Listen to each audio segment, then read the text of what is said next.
Bonjour, bienvenue chez HMED Technologies. Formation bureautique, logiciel, Microsoft Excel, niveau initiation. Aujourd'hui, on va travailler sur les sommes automatiques, mais avec des techniques avancées. Dans ce tableau, nous avons des élèves qui ont eu des notes dans des matières bien précises.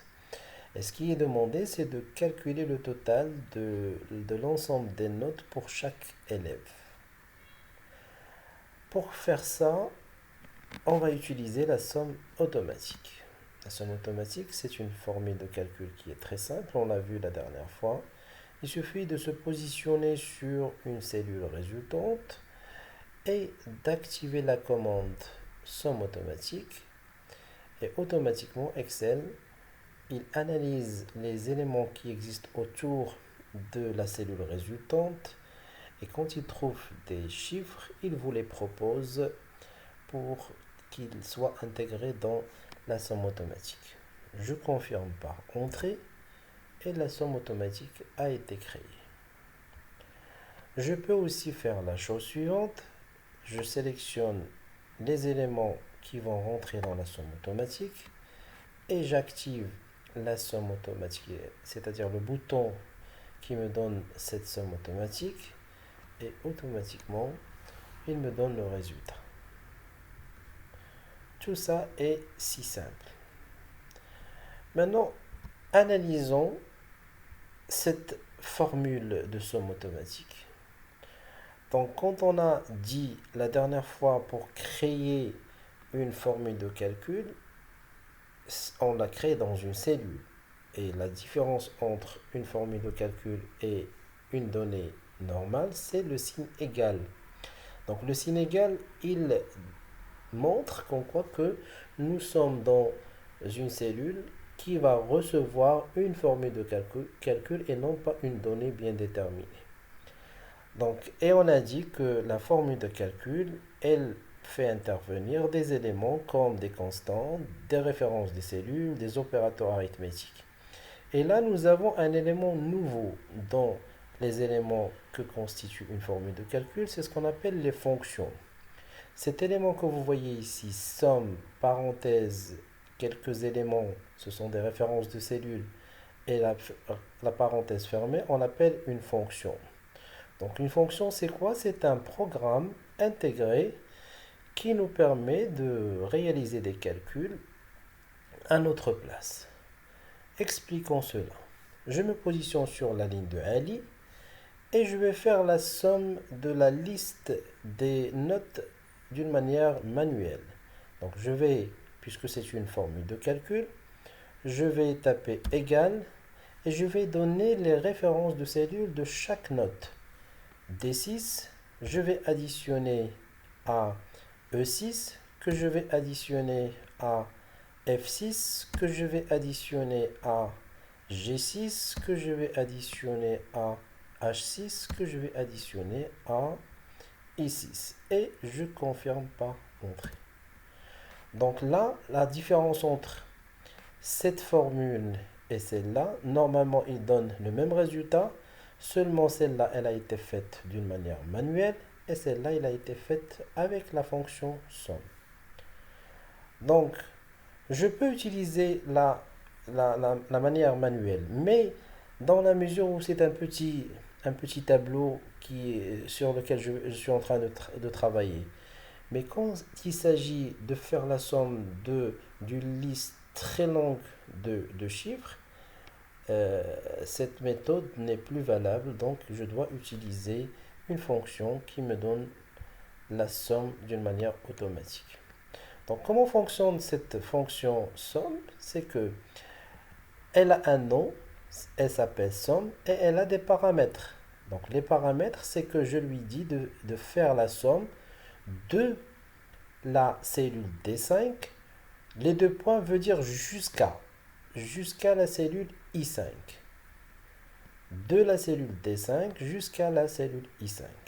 Donc les deux points veut dire jusqu'à la cellule I5. Donc supposons par exemple que je veux changer ces paramètres. Je lui dis non. vous allez me faire la somme de la cellule, par exemple F5, je vais mettre F5 jusqu'à I5. Et je confirme. Et remarquez qu'il a changé le contour de la fonction, des éléments qui rentrent dans la fonction. Ces deux éléments ne figurent plus de la liste. Donc quand je confirme, il va me donner la somme de 14 plus 9,3 plus 10 plus 15. Donc c'est ça la signification ou bien l'utilisation de la fonction somme. Les paramètres qui existent entre parenthèses définissent quelles sont les cellules qui vont être prises en considération dans le calcul de la somme. Supposons par exemple, je veux créer une somme qui prend en considération les maths, la biologie et le français. Qu'est-ce que je vais faire? Je vais rentrer dans la partie des paramètres et je vais lui dire de prendre les maths et pour aller non pas jusqu'à, mais je vais dépasser une partie pour aller vers une autre, c'est-à-dire je vais dépasser la physique pour aller vers la biologie, je vais utiliser point-virgule. Et je choisis la biologie et je mets point-virgule et je choisis le français. Quand il y a les deux points, c'est quand il y a un ensemble de cellules qui sont l'une à côté de l'autre. Mais quand ils ne sont pas l'une à côté de l'autre, j'utilise le point-virgule. Et je confirme par entrée. Et voilà. Supposons maintenant, je veux faire une somme des maths et des physiques. Je ne vais pas prendre la biologie et je vais prendre l'histoire et le français.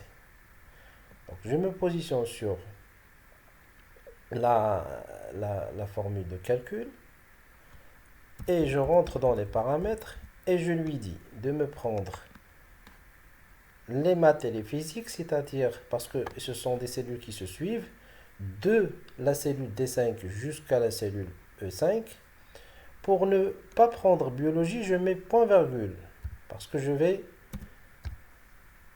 sauter une cellule. Et je prends histoire et français et je confirme. Et voilà, c'est une formule de calcul qui prend en considération, comme vous voyez, lui, il encadre les éléments qui sont dans la formule. Donc, je répète, normalement la somme automatique, c'est une fonction qui possède des paramètres. Les paramètres, ce sont quoi? Ce sont les références de cellules. Donc, quand on veut dire à Excel de prendre de la cellule X jusqu'à la cellule Y, on utilise les deux points. Quand on veut sauter un élément qui est dans la continuité, on utilise le point-virgule pour passer à la deuxième plage de cellules qui va être prise en considération dans la somme. Et je confirme. Maintenant, je vais remettre les choses à leur place et je vais dire qu'il va prendre la somme de tous les éléments et je confirme par entrée. Et par la suite, je fais l'incrémentation par la poignée de recopie et ça se répercute sur la totalité des lignes de mon tableau. Et voilà, maintenant j'ai su comment la fonction somme fonctionne et quels sont les paramètres que je peux utiliser dans cette fonction. Et cette vidéo, elle est terminée. Je vous remercie pour votre attention et n'hésitez pas, comme toujours, à partager, à aimer et à s'abonner à notre chaîne YouTube Ahmed Technologie. Au revoir.